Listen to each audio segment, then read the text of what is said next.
All right, we're back here at the Oceana Air Show Day 2, and this is our Helo Focus episode. Why don't you guys introduce yourself and tell us what billet you're currently holding? Commander Matt Wright, call sign Noah. I'm the commanding officer of H-60 2.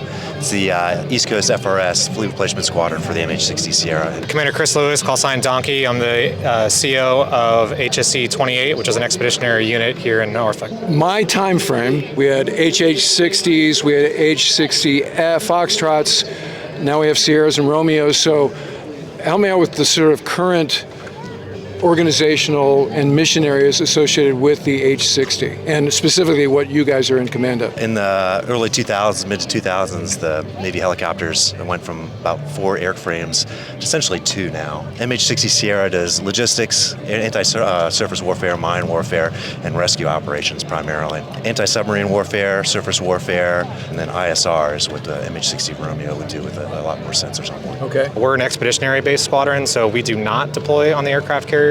We take everything else. So whether that's a LHD, LHA, LCS, the Combat Logistics Force, basically every other type of ship just that's out there. And then when we need to give the carrier folks a little bit of relief here at home, we might take one of their training kind of 2-week underways here locally. So let's break it down between the deployed squadrons and the expeditionary squadrons in terms of specific mission areas and how the airplanes are configured. Again, my time frame, you're doing plane guard, there's an ASW, the HHs did things with the SEALs, and so what are we doing on deployment? All those things, I'll be honest with you. I think obviously one of the things that helicopters bring to bear more than almost any platform, I would argue, is the flexibility to do a lot of different things.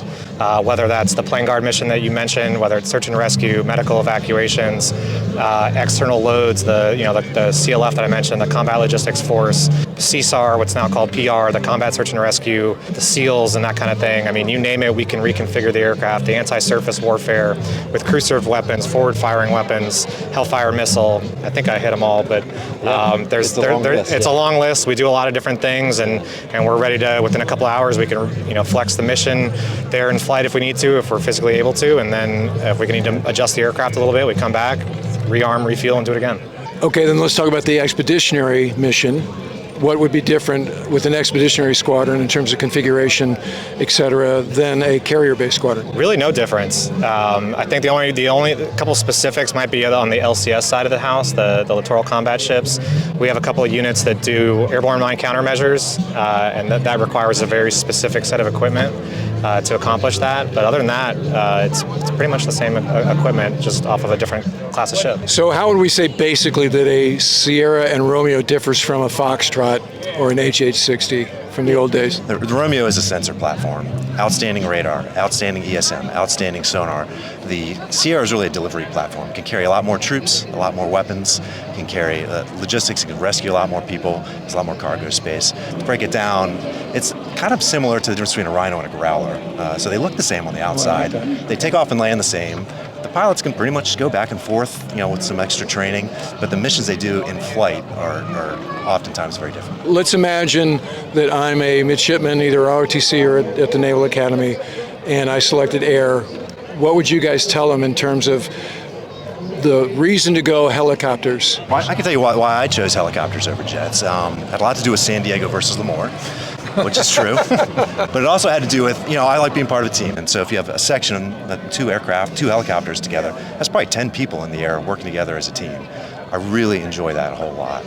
And you work your way up to become an aircraft commander and to lead that team. So that's one big difference besides better places to live. If you like, maybe flying low and seeing a lot more stuff too. I'm not a Hornet guy, but they fly pretty high. I don't know how much you can actually see from up there. You have to ask one of them, I guess. But going out doing terrain flights and flying tens of feet can be pretty fun. The other thing I'm hearing from you guys is the sort of mission areas. You're kind of all over the place. You're not like single focus like us. It was like air to air, air to ground. But you're talking about a wild array of mission areas. We have a lot of different stuff that requires us to be really good at the blocking and tackling, the basics. That we ask our guys to use that information and to apply it differently each and every day to whatever mission set they get that day.